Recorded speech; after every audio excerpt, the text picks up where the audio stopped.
on 8 kandmustrid ja nad on kaitse eesmärgiga ja kaitseülesannet kannab ka selle vöövärvus ja see, et teda siis seoti endale ümber niiviisi mitu ringi. Ja küsimus oli, et missugused erinevad mustrid. Nii palju kui mina olen lugenud, siis on meil olnud siksak muster, mis oli ussi muster ja uss oli selline ühendus ülemise ja alumise ilma vahel. Et alati nende sümbolite taga on mingisugused inimeste nagu arvamused, kuidas maailm on üles ehitatud. Ja näiteks ketas või ring võib tähendada kas päikest või lihtsalt elu ringkäiku, sellist ühendust erinevate eluosade vahel. Ja kolmnurk võib olla, et tähendas näiteks naist, samas kui teistpidi kolmnurk võis tähendada meest ja kui nad kokku pandi, siis sellist ühendust. Nii et ma arvan, et mitte keegi tänapäeval tegelikult ei suuda enam meile täpselt tähendust öelda, aga kindlasti on meie rahva riiete juures juba väga vanadest aegadest sellised elemendid täitsa sees. On selliseid arhiividokumente, mis ütlevad, et võõrad rännumehed on nimestanud, et kuidas need Eesti naised niiviisi suudavad ringi liikuda veel töödki teha, kui nad on nii tugevasti selliseid punutud pärgi või selliseid natukene lihtsamaid värvi. Võis käia täiesti vabalt ringigi sellise valge linase särgi. Pandi endale ümber säärte siis selliseid linaseid riideribasid või takku, ka võidi toppida ümber jala. Sest naine, kellel on tugevad jalad, jaksab teha talutööd, ma hoian kinni, Pia. Jaksab teha talutööd ja jõua... Ja sa võid ise tõmmata, võib-olla on su kõige parem. Tõmba ise. Tõmba, ei. Tõmba. Oi. Meil on siin keelebarjäär.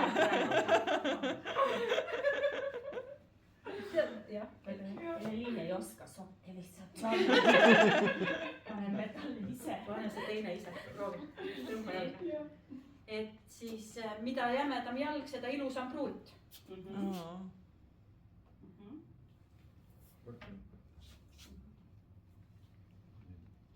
Aga tänapäeval mõned ka kannavad. Olema selline tugev ja jõuline. Need hoidsid siis üleval.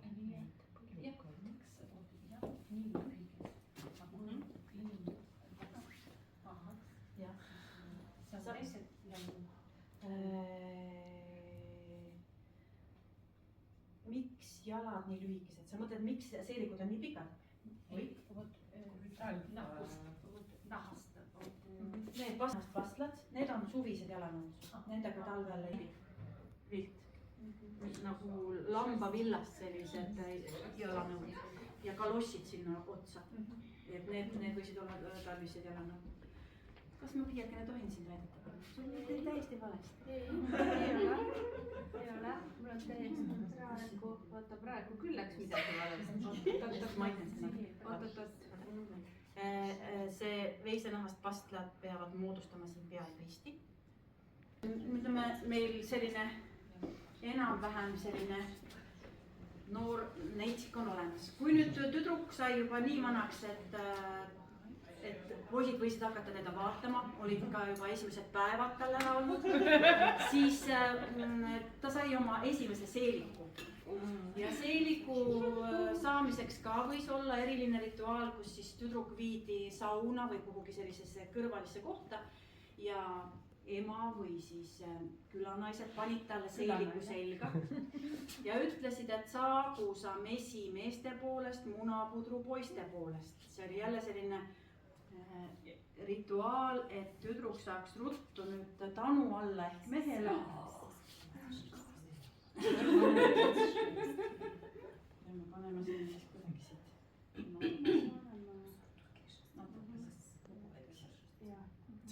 muidu ta paha just hakkad veel minestama. Nii nagu Keskoja daamid kirikus. Ja said jah? Väga hea. Ja mõnikord siis, et näha välja siis selline tugevam ja puusakam ja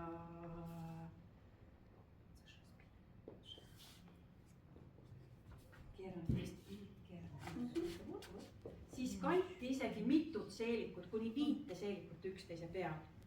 Meie vanemad seelikutüübid on ühevärvilised ja sellised alt võib-olla kaunistatud ühe värvilise triibuga, aga uuemaaegsed seelikud on juba mitmevärvilised. Ja arvatavasti tuli selline triibu seeliku mood Louis XIV õukonnast, kus siis mõisate eeskujul jõudis mood talurahva naisteni ja need hakkasid kodus siis selliste siidiste linnakangaste eeskujul ise telgede peal triibulist riiet kuduma. Ja kui tavaliselt riided tehti kodus käsitsi, siis sellised juurde ostetud raha eest kaunistused näitasid, kas riidekandja on teistest pisut jõukam. Nii et kui sa said midagi niisugust osta, mida sa ise kodus ei valmistanud, vaid pidid ostma laadalt või sellelt rändkaupmehelt, siis see näitas, et sa oled jõukas, sul on raha. Ja vahest kanti ka mitut vööd, ikka selleks, et oleks kaitset ja et see sipelga piht või sipelga keskkoht siis tuleks paremini esile. Kohe ma näitan, miks. Nii, ja nüüd saab pole paikini keera. Jaa, väga hea. Nutikas Eesti naine. Aga keera. Oota. Meil on praegu. Jää, palun, hoida seda. Just, see on väga hea, kui sa hoiad seda. Nii, ja nüüd keera. Hoia ja keera. Ei peab tõmbama. Keera. Keera peab paha olla.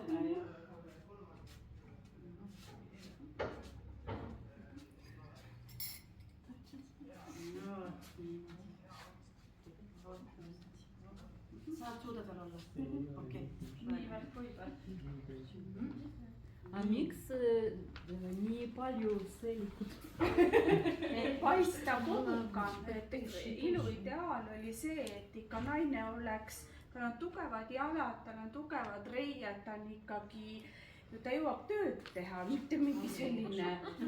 Tööd teha ja lapsi kanda, tööd teha ikka adra ees, see ei ole niimoodi nirud, jah. Ja need on nüüd üks Eesti rahvarõivaste üks omapärasemaid elemente.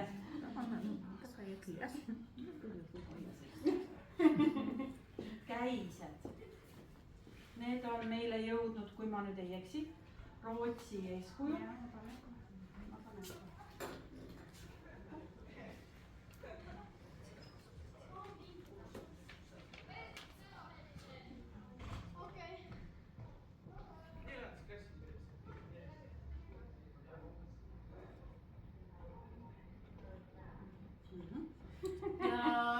Siin kurgualust hoiab koos siis väike hõbedane pits sõlg. Et selle eesmärk on ka kaitsta. Need kohad, kust võiks midagi sisse tulla, olid alati piiratud millegagi, kas siis punase kandiga, hõbesõlega, et nagu iga asi, mis inimese juurde kuulus, võis olla ühtpidi nagu ilu pärast ja teistpidi nagu kaitse pärast, kaitse eesmärk. Nii et siin me näeme nüüd ühte ideaalset pruudikandidaati. Ära talle seda viimast sõlge veel pane, sest jätame peitmehele ka midagi kinkimiseks. Sest niisuguse välimusega tütarlaps võis minna kirikusse seal ennast kõigile demonstreerida ja näidata ka, et ta oskab käsitööd teha, siis oli tal alati kaasas käsitöökotike. Noormehed vaatasid, silmadega prees, litrid, poekaup, näete, sellised paelad, väga ilus tüdruk, see on jõukast perest, sellele tasub minna kossja. Ja kui meil on tänapäeval tavaline, et poisid ja tüdrukud, vallalised inimesed suhtlevad, siis sellel ajal, millest me räägime praegu 19. sajandi teine pool, siis olid hästi ranged normid. Vallalised inimesed niisama lihtsalt ei suhelnud. Nad sattusid kokku näiteks pärast ühist töö tegemist. Siis olid talgud ja olid talgudele järgnevad tantsupeod ehk simmanid. Ja seal siis tantsiti selliseid tantse, mida meiegi oleme teiega tantsinud ringis ja valiti 11, vahetati kohti, naeratati. Need olid sellised viisakad kohad, kus poisid ja tüdrukud said tuttavaks. Ja kui neil siis tekkis selline rohkem selline säde, siis võis juhtuda, Ivan tuleb olema lappi, et tüdruk ja poiss kohtusid ehal,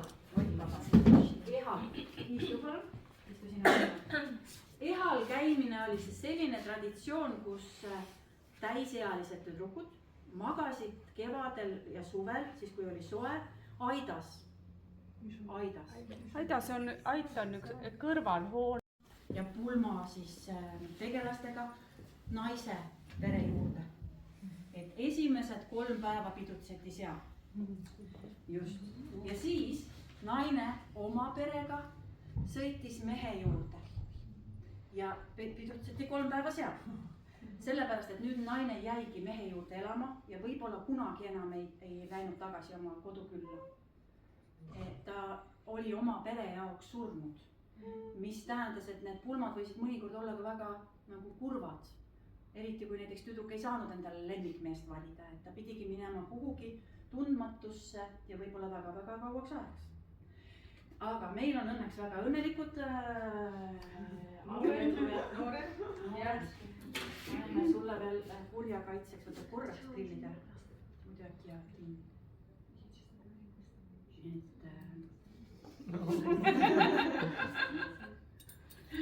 Hõbeehted pidid siis vastu ülejäänud ehteid kõlisema. Et kui see pruut liigub, siis kõik kurjad vaimud, kõik jooksevad laiali. Keegi ei tule teda hirmutama. Ja pulmatseremoonia jooksul siis muutus pruudi välimus nagu mitu korda, nii oma kodus kui ka mehe kodus. Ja kõige kesksem või kõige olulisem sündmus oli siis noorikule naise peakatte pähepanek. Minul on ka naise peakatte, Tanu. Aga see on natukene hilisem, 19. sajandi lõpust. Selle nimi on pottmüts ja see on sama kallis kui selle mehe kaart. Meil on üks ülimalt heal jäljel paar. Selleks, et tanutada, viis siis mehe ema, ma olen praegu sinu ema mängult, abiellujad siis kuhugi sauna või kõrvalisse kohta ja pruudile üritati 3 korda tanu pähe panna. Selle ajal, ma annan selle korraks sulle, kui mina sul juukseid kammin, kas tohib? Ja maise kammin, sina pead nutma. Et mitte nutta pärast siis, kui sa abielus oled. Et kõigepealt siis mehe ema kammib pruudi juukseid, tulevad pisarad. Nutab. Ja mõnikord oli juuksed ka ära lõigatud. Või pea täiesti paljaks aetud, sest usuti, et juustes on vägi ja see allutati nüüd mehele. Niisugused olid meie esivanemate uskumused. Ja kui pruut oli valmis, pea oli pöetud, siis prooviti 3 korda talle seda tanu pähe panna. Iga kord öeldi, unusta uni, mäleta müts, pea, mees meeles. Ja esimene kord ajab tanu maha. Lükkab ära. Lükkab just.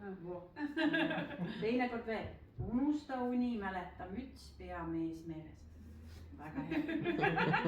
Ja 3. korral jääb Tanu Noorikule pähe.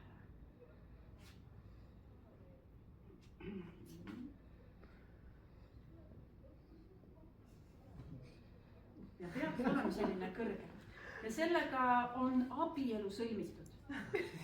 nii nagu tänapäeval paneme sõrmused sõrme, pärast tanutamist on meil tegemist abielupaariga.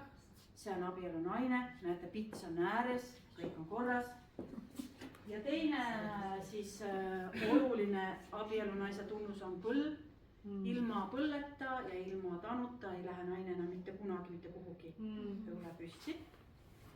Õlle ülesanne oli siis kaitsta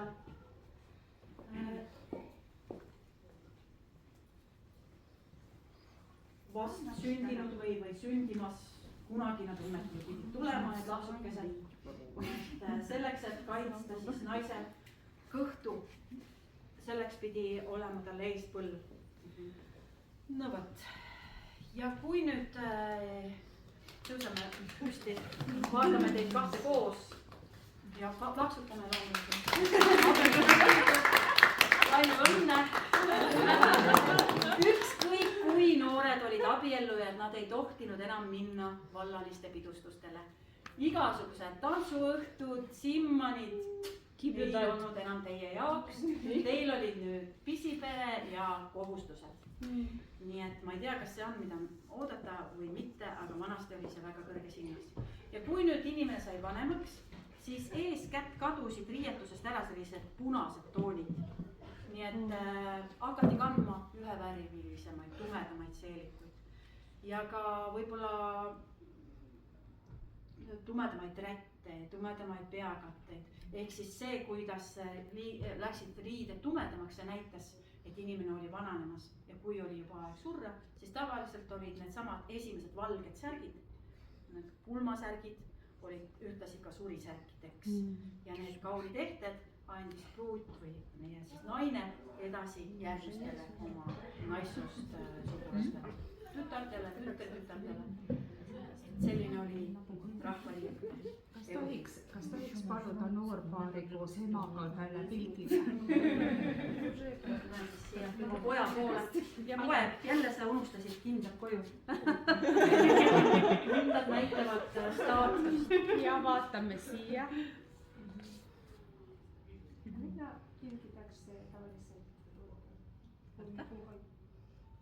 nii, poseerime ja lõpetame. Ütle uuesti. Kingitakse pulmade puhul raha. Kui me räägime sellest samast perioodist siin, siis kogukond oli hästi tähtis. Sa tahtsid kuuluda kogukonda, sa aitasid omalt poolt kogukonda ja kogukond aitas sind. Ja üks kogukondlik aitamise viis oli see, et